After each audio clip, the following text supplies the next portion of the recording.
In the name of the Father, and of the Son, and of the Holy Spirit. Amen. Come, Holy Spirit, fill the hearts of thy faithful, and kindle in them the fire of your love. Send forth your Spirit, and they shall be created, and you shall renew the face of the earth. O God, by the light of the Holy Spirit, you instruct the hearts of thy faithful. Grant that by the same Spirit, that we may truly wise and ever rejoice in his consolation. Through Christ our Lord. Amen. Mary, seat of wisdom, pray for us. Saint Joseph, pray for us. Saints Peter and Paul, pray for us. All the angels and saints, pray for us. In the name of the Father, and of the Son, and of the Holy Spirit. Amen. Maayong gabi, mga kabagting, o kumusta ang inyong adlaw? Once again, inyong alagad Father Greg Mendez, aniana usab sa atong tulumanon din sa kabagtingan sa kamatuoran 101 alang sa atong catechesis ug sa atong mga pagtulunang Katoliko. Ilabi na diha sa atong pagpatinaw, pagkumpara sa mga pagtulunan sa atong maigsoong dili Katoliko ug sa atong pagtuong Katoliko. Okay, kumusta hinatud ta nga nining kagadion? Maguban kita sa pipila ka mga gutlo.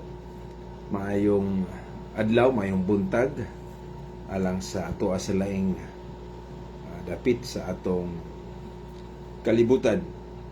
Kay maigsoon samtang dili pa ta matulog, maghisgot-hisgot ta mahitungod sa atong pagtuong Katoliko niya tisat Ma'am Santa, good evening niya ma'am. Salamat sa pagtanaw. So interesting po ning atong topic karon maigsoon. Ang pulong sa Dios ug ang Biblia equal ba na, maora ba na siya? Parihara ba? Umisgot ta or kadang itawag na to og the same ra ba? May tagpulong sa Dios, Biblia ra na. Ang Biblia pulong sa Dios, ang pulong sa Dios, ang Biblia lang yun na. Tingali mao ni ang gituuhan sa ato may suon nga mga Bible alone Christians. Mostly sa tanang mga dili Katoliko, mao tingali ni kay Bible alone man na sila. Unya nagtuo sila nga ang Biblia pulong sa Dios, ama na to kay ang Katoliko man gyung simbahan mo ay nagpaila aning mga sinulat nga naa sa Biblia nga kana pulong sa Dios. Timanan na nato no nga ang nagdeklarar nga kining mga basahon nga naa sa Biblia labi na sa New Testament na gi-ratify sad nato ang Old Testament nga ang mga nasulat diha pulong sa Dios, inspired word of God. Mao na ang deklarasyon sa simbahan nga Katoliko. So kinsa day nagpailang ang Biblia pulong sa Dios, ang simbahan Katoliko gyud kanang Bible as Old and New Testament. Yes, naa naman ang Old Testament sa mga Hudiyo, pero ang simbahan Katoliko may final sad siya o canonized niya na, meaning may final declared na that is the word of God. Pero ang antong pangutana, ang word of God limited ra ba sa Bible? Ano na akong pangutana? Or shall we say, ang word of God na priso ba sa Bible? No? Ato bang sabton nga ang Biblia prisuhan sa pulong sa Dios kay outside the Bible wala na pulong sa Dios? Kaya ako lang i-challenge sa mga dili Katoliko kung mao ba na ang inyong pagsabot, no? That the Word of God, the words of God are imprisoned in that Bible. So, niining Biblia, no? Tay Greek Bible diri, tay Greek Bible. Sa pangutana, ang gitawag na to Biblia, ang libro nga Biblia sabton ba nato nga prisuhan sa pulong sa Dios? Because outside the Bible, there is no Word of God. Tingali, mao ka na ang hunahuna sa uban, kay Bible alone naman sila. Okay?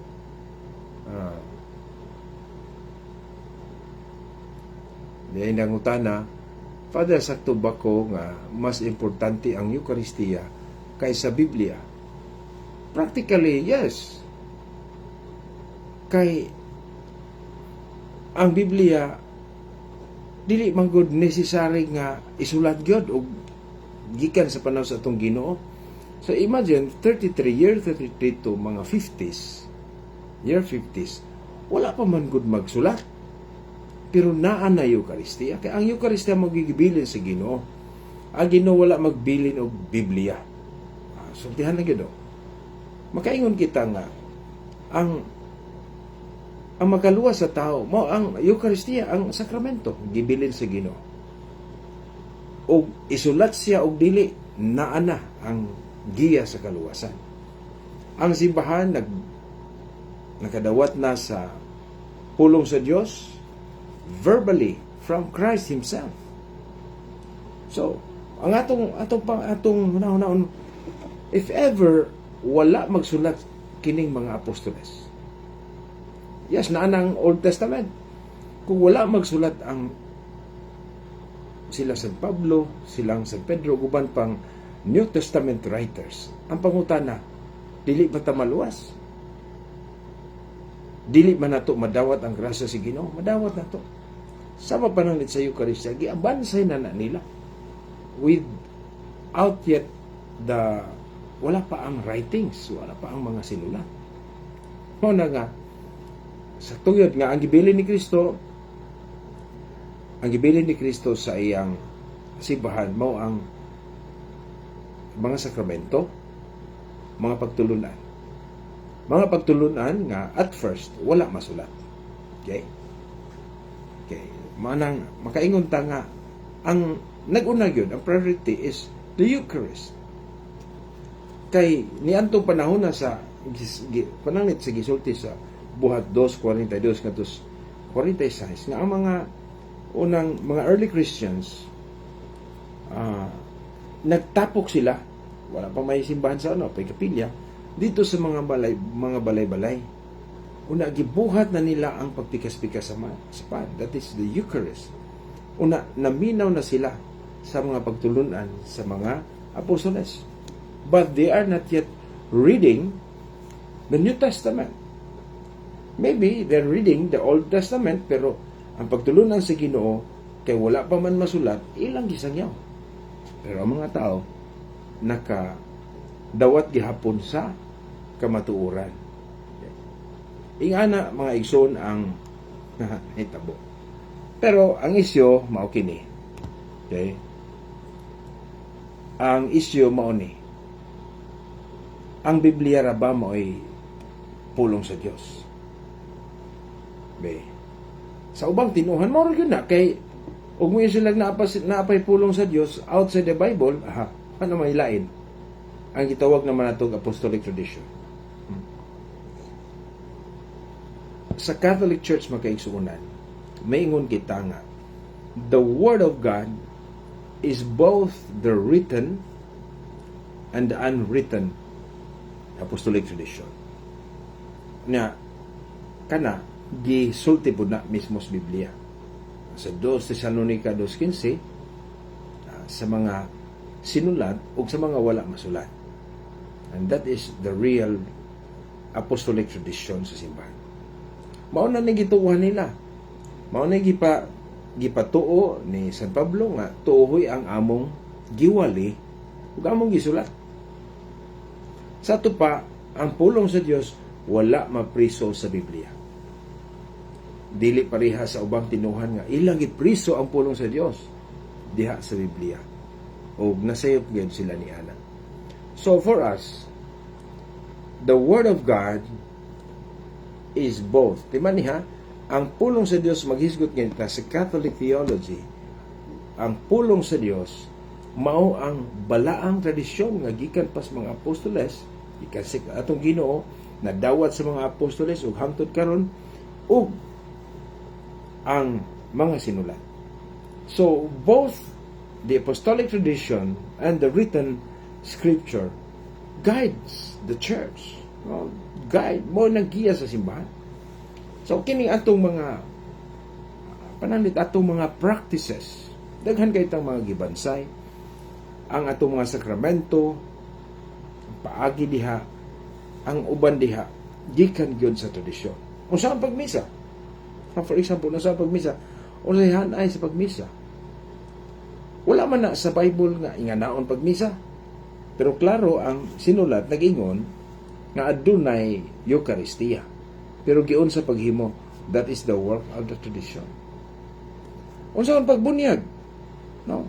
Uban pa ang sakramento, unsa ang pagkasal? Unsa pa mga gibuhat diha?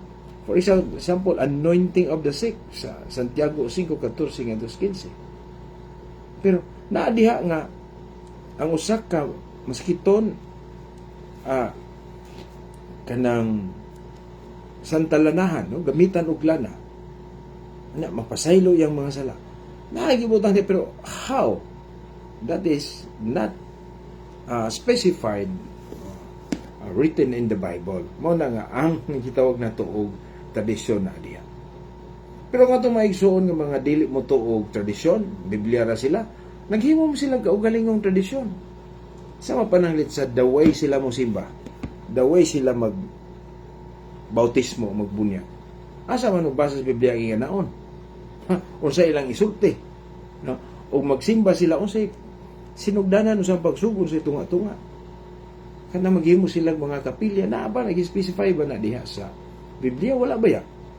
Nga inganing pormas kapilya, inganing wala. Nagsundog-sundog na sila. Unya, kay dili man sila mo tuog tradisyon, nagmamaog yun sila. So, in Catholic Church, we are accused of kanabitang sa naigiingon. Nag-create lang tag-ato-ato kuno.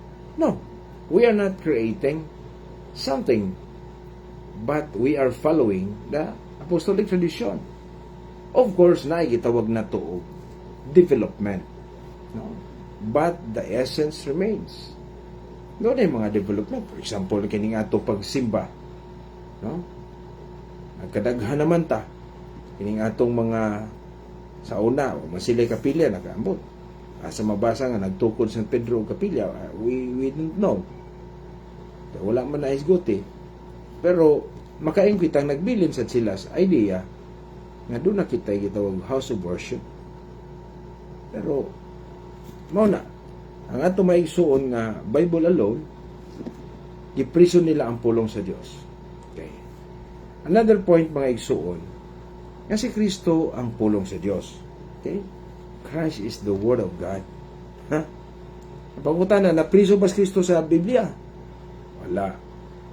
Ang iyang mga gipangtudlo, mga gibuhat, napriso ba sa Biblia? Wala.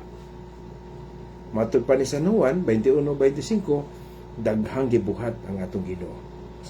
Meaning, apil ang iyang gipanudlo, tanang gibuhat, mga practice nga iyang gibuhat, nga wala masulat sa Biblia. No, wala masulat. Kay kung gisulat pa ang tanan, bisan ang tibuok kalibutan, dili pa igo kasudlan sa mga sinulat. Meaning, Christ mission, Christ action, Christ teachings, ang tanan nga gibuhat sa atong Ginoo is more than a writer can do. Dili masulat sa usa ka writer. No, Ginoo gud na. Ingana ang atong Kristo. Ang tinuod nga Kristo dili ma-confine. Ang iyang pagtulunan dili ma-confine sa mga sinulat lamang. Okay? More than the words, the written scripture, the written words. Mao na nga kapiki ato maigsong Bible alone kay gipriso man nila ang pulong sa Dios diha sa Biblia. Asa mabasa nga ang Biblia prisuhan sa pulong sa Dios. Mao gyud. Buti pasabot nga kun ang Biblia mo ay prisuhan sa pulong sa Dios from year 33 sa pagsaka ni Kristo sa langit until 550 mga mao man ay estimate sa pagsulat ni San Pablo as the first writer of the New Testament writers. Okay? Sa ato pa, wa pa dito'y pulong sa Dios.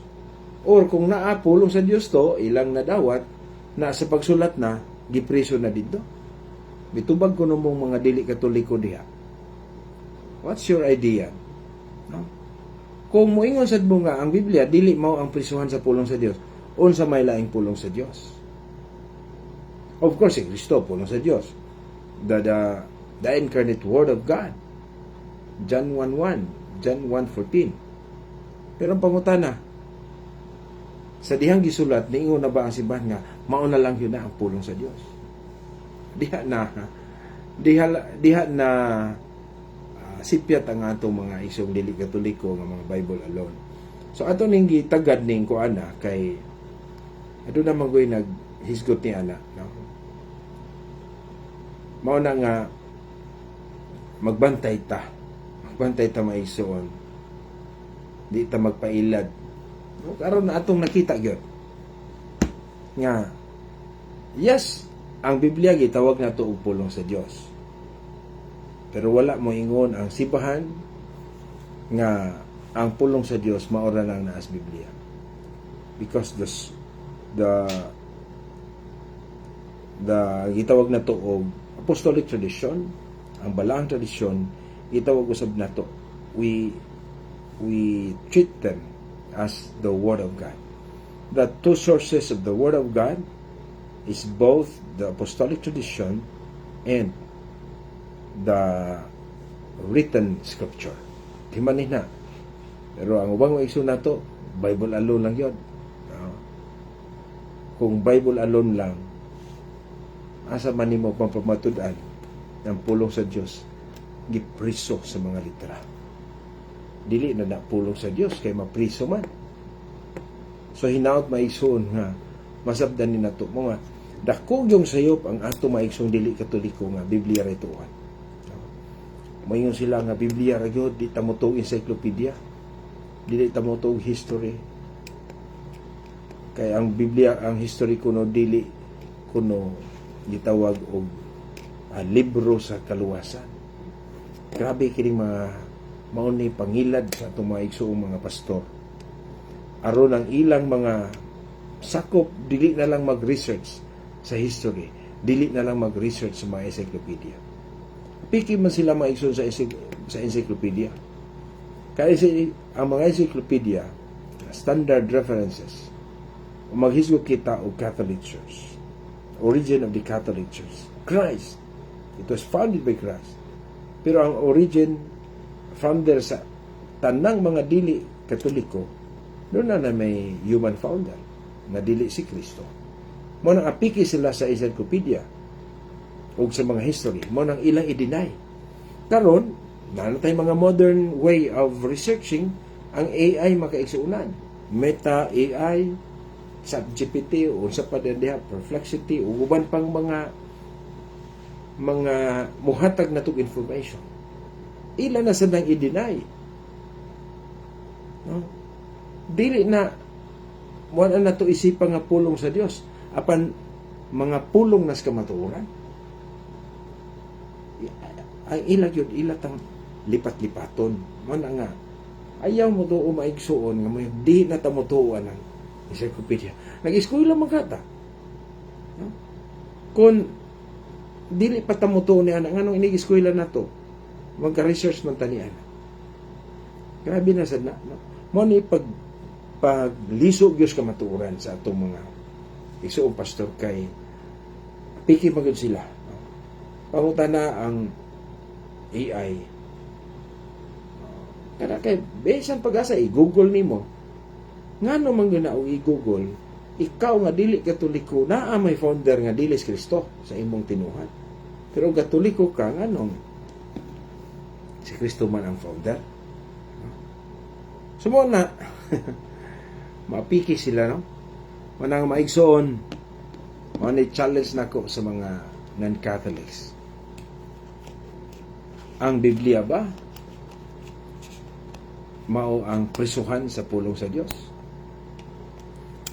Kung ang pulong sa Dios dili mapriso sa Biblia, asa man ang uban asa ba nato mabati, makita, madungog ang pulong sa Dios?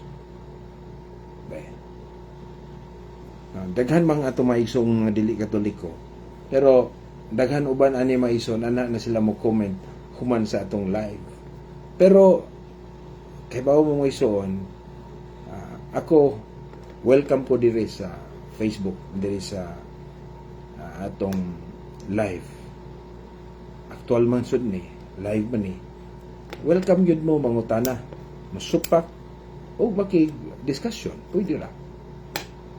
Diha ang dapita, pwede ra ta. No? So, atong napamatudan maigsoon, kay mao mo nagiingon sa atong Ginoo nga ang atong tuuhan dili lang ang written word of God. Okay?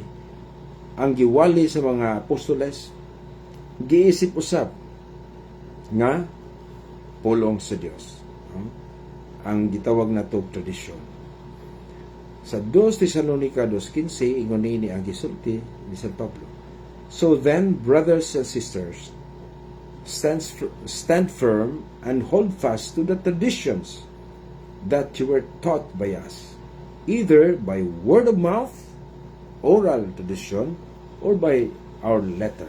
So, ang sinulat di ay part of the traditions nga gituuhan.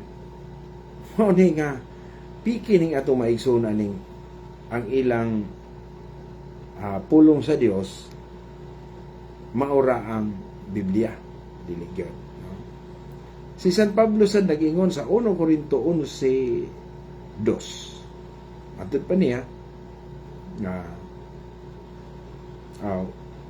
I commend you because you remember me in everything and maintain the traditions just as I handed them on to you. So, ang tradisyon mga igsuon, giisip nga pulong sa Dios. No? Ang tradisyon giisip nga pulong sa Dios. Mao ni pagtulunan nato. No? Kay daghan lagi ang gibuhat sa atong Ginoo. Daghang gitudlo, di dito pulong sa Dios tong iyang gitudlo. No? Atong basahon ang gisulti ni San Juan. Okay? Sa di pa ay tanong, sa unahan nato sa i-shout out ang atong mga viewers karon, si Angelica Gregorio Nabor diha sa Lumbog, may gabi. Sister Meluna Bono Gupita diha sa San Roque, o sa San Carlos Talibon. Delphine Pano Rabago, may gabi for the great, watching from Zamboanga City. Si Gladys Lopez, may gabi. Flor Pugoy sa Riyadh, Saudi Arabia, mayong buntag. Tata Sanchez from Butuan City. Doy Cho, mayong gabi pa diri, naglantaw diri sa Dubai. Wow, sa Dubai yan. Dane Michael Burungan, good evening.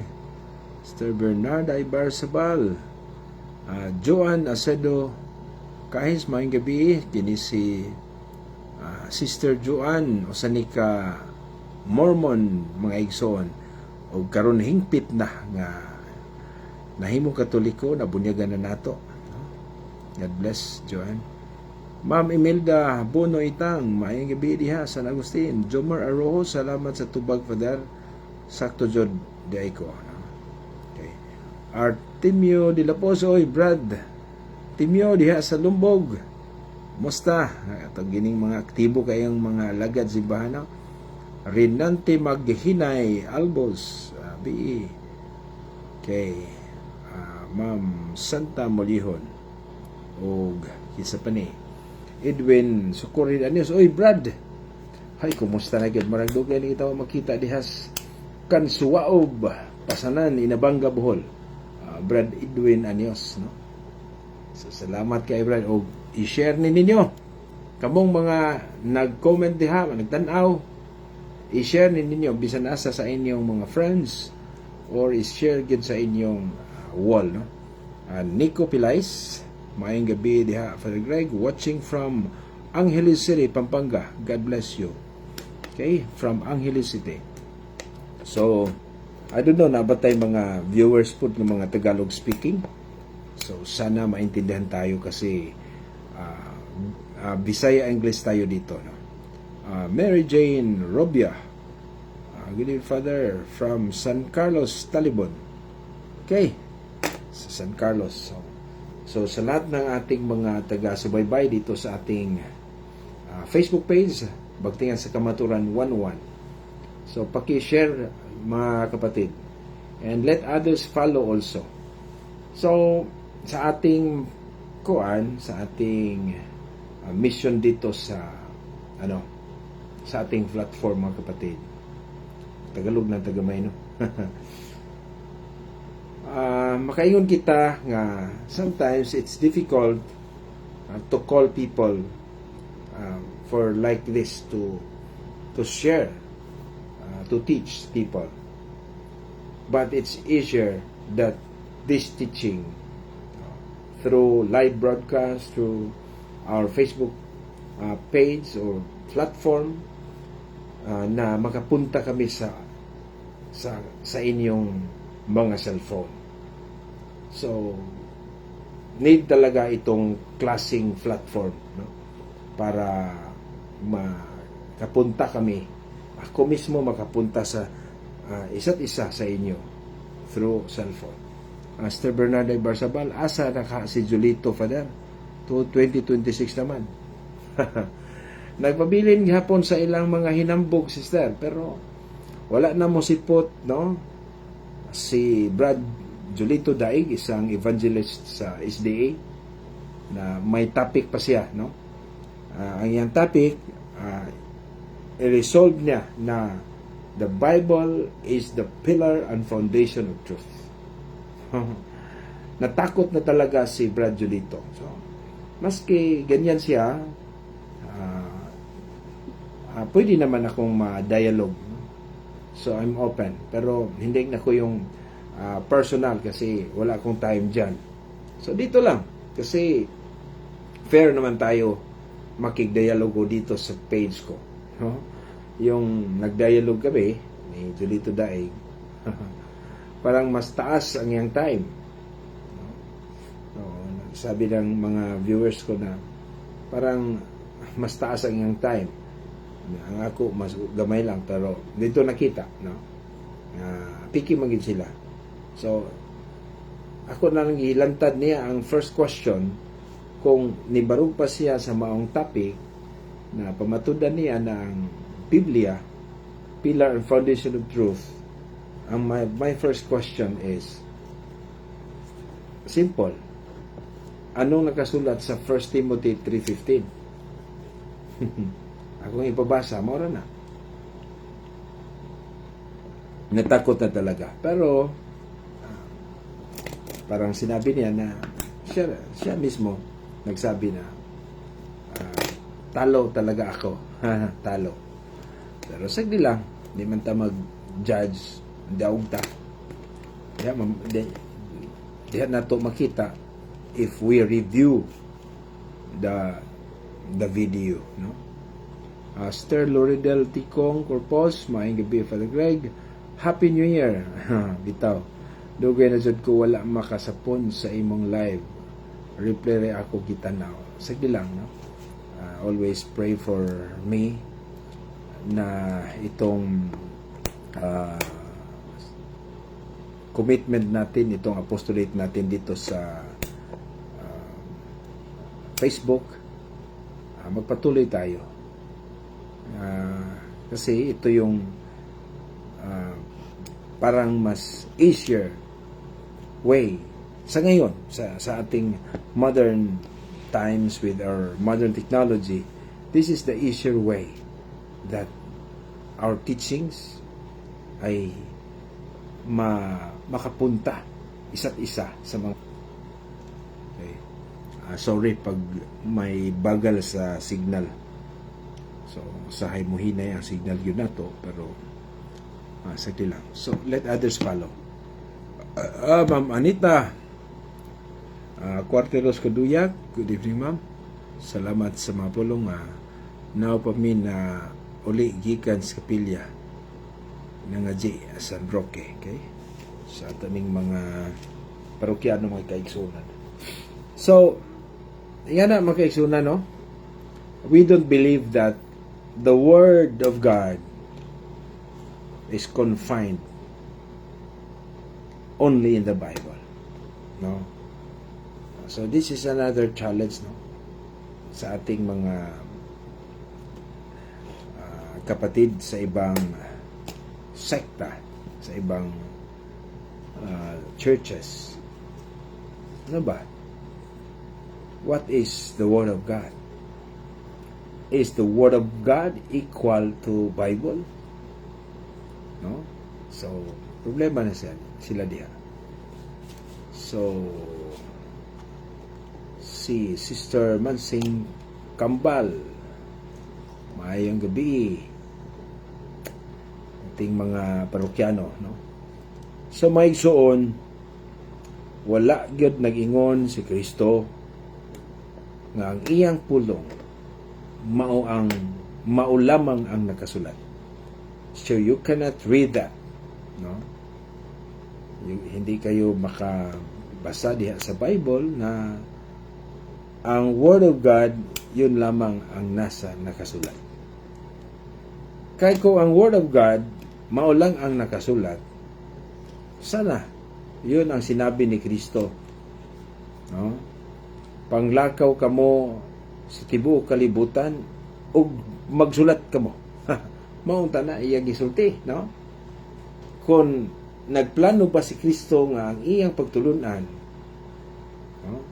Lahat ng kaniyang itinuturo, sinabi, kung ipreso lang sa written Word of God, sana sinabi ng ating Panginoon, magsulat kayo. So, muna. So, usa ka dakong sayop gyud ang Bible alone. Okay? Usa ka dakong sayop. Yes, the Bible can teach us, but not all. Yung sinabi ng ating Panginoon, tudloi sila sa tanan, na teach them all that I have commanded you. All there is not, it doesn't mean the written scripture. Kasi that time, wala pang written New Testament scripture. Okay. Jesus Noel Gara, good evening, Father Greg, watching from Albor. Okay, God bless Albor. Maria Shalyn Flores, maayong gabi ni mo, Father Greg Mendez, sa kanunay, nagtanaw, naminaw, watching from Bahrain, Saudi Arabia. Okay, layo kayo na itong mga igsoon. So, atong gi-shout out ang atong mga OFWs, no? Hoping na sila sa saktong na sitwasyon, likay sila sa mga palisdanan, labi na sa mga abuso diha sa mga amon nila. Excuse me. Unta, luwas sila kanunay. Sahit ko, giningaw na sila sa ilang pamilya. Atong yan po na pabilin sila, makusgan diha sa ilang panarbaho. Unta, dili sila mabiktima sa mga dili maayong pamaagi. So, maigsoon, salamat kayo sa inyong pag-uban. I-share lang, i-follow. O na nasa tayo YouTube channel. Ang atong YouTube channel, bagtingan sa kamaturan lang gihapon. Tanawa lang dito. Ako matong giusab ang profile picture ni Padre Pio. So, pwede isang tanaw ninyo mga igsoon, mas nindot tayo ang YouTube kay naa dito ang tanan. Sayon na nato pag-search sa mga videos. Ako yung mga video dito, ako pong upload dito, pero wala pa ko ka-upload sa mga kining atong gitawag na to og live. Pwede man ning i-upload di iPod sa YouTube, pero dili pa ko kamao. So my son, for more information, you can subscribe sa akong YouTube channel. Kapag ito, pag kayo nagtanaw to kay niyaman ta sa Facebook kanunay. Pero sayon ra dito makita ang atong mga topic by topic. May topic nugbo lang to kay dili man to ang live. Wala pa ta ka sana ka ko ni aning live wala pa ta maka post dito kay di pa ta kamao. Matud pa diya ma-post ko na. So may igsoon salamat sa inyong pagkuyog, paguban ka na ako nining topic. No? Salamat sa lahat, to all my followers, and even our bashers. I pray for you. So makaigsoon na tapuson kini, pinagis sa atong pagpasalamat o pag-ampo sa Ginoo. Loving God, we thank you for this day. Thank you for the life you have shared to us today. Lord, we ask your constant blessings for us, for your whole church, to our families, to the people you have entrusted to us. And Lord, we ask your forgiveness for everything we failed to do and everything we commit evil. Forgive us, O Lord. Cleanse our hearts. Teach us to be humble, to be generous in everything. Lord, bless this platform. Bless me as I try myself to continue this apostolate online. Lord, bless all my followers. Bless all those who are troubled, who are burdened with their problems, difficulties. Bless also those who search for truth. Bless those who are open to your Holy Spirit. Lord, we also ask your protection as we rest tonight. Give us a restful night and a peaceful death if the end of our life comes. Lord, we can do nothing without you. Mama Mary, we also ask your motherly prayer, motherly protection for us as we continue our journey in responding to the call of your Son. Make us more holy. Make us more humble in our service to the church. Lord, bless our families. Bless all those who are far from us. Loving God, we ask this in the name of Jesus Christ, our Lord, who lives and reigns with you in the Holy Spirit, one God forever and ever. Amen. And may the Almighty God bless you, the Father, the Son, and the Holy Spirit. Amen. Good night.